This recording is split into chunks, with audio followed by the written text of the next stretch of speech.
Hey guys, Reaper215X here, bringing you some more Black Ops 3 beta gameplay. Now, this gameplay is simply for background effect and for something for you guys to watch while I do my commentary.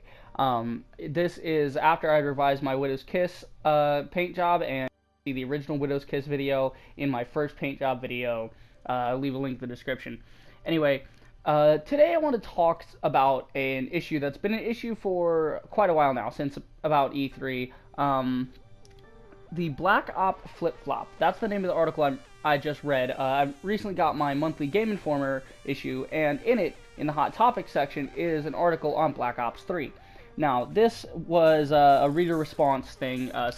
They send in emails and fan mail all the time to Game Informer, and they pick a few out for, that pertain to the hot topic of the month. This one was sent in by Josh Gill via email. This guy pisses me off.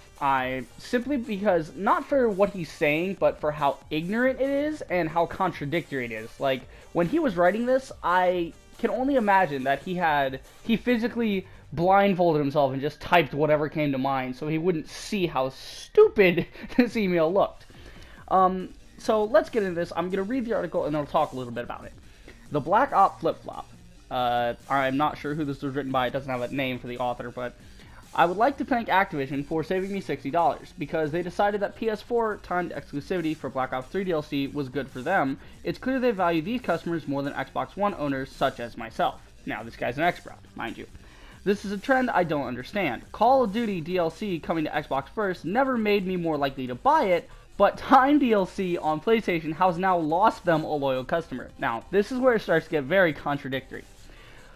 To withhold content from paying customers just because the platform they choose to play it on is a Bush League business decision.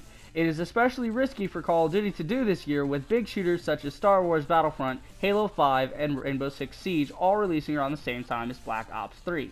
Is this horrible trend here to stay?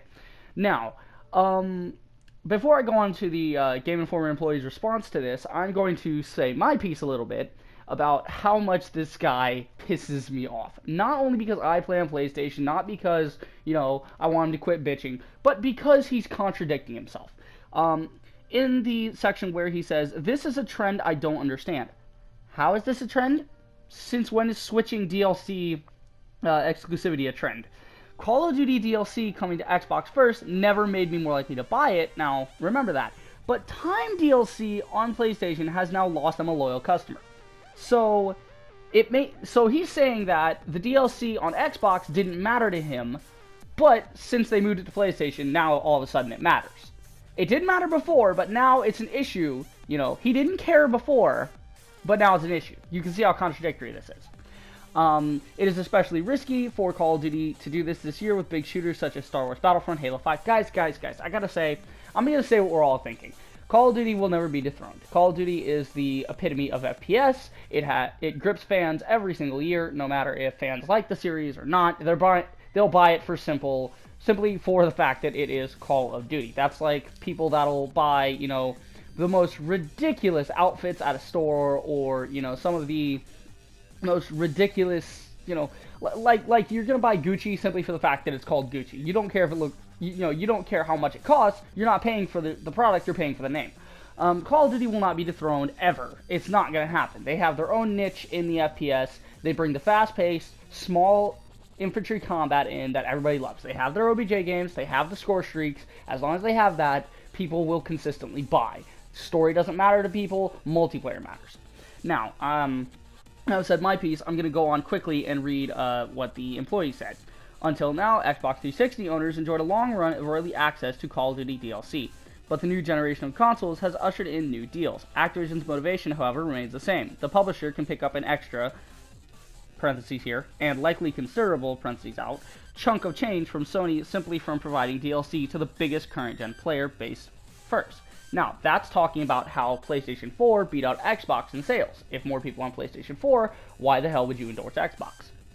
That was from mine. That wasn't from the article. Now, back to the article.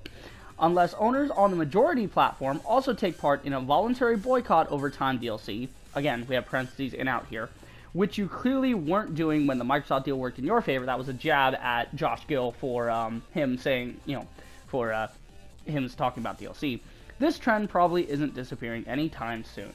Now, I very much enjoyed that response, but I want to know what you guys think. Leave a comment below. Do you like PlayStation's new deal with Activision? Do you not like it? What kind of problems could you see in the future for this? Honestly, I like it. I think it's fair. I think it's finally time for the Sony ponies to get their turn.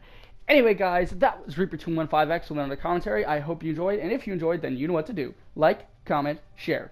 Reaper out.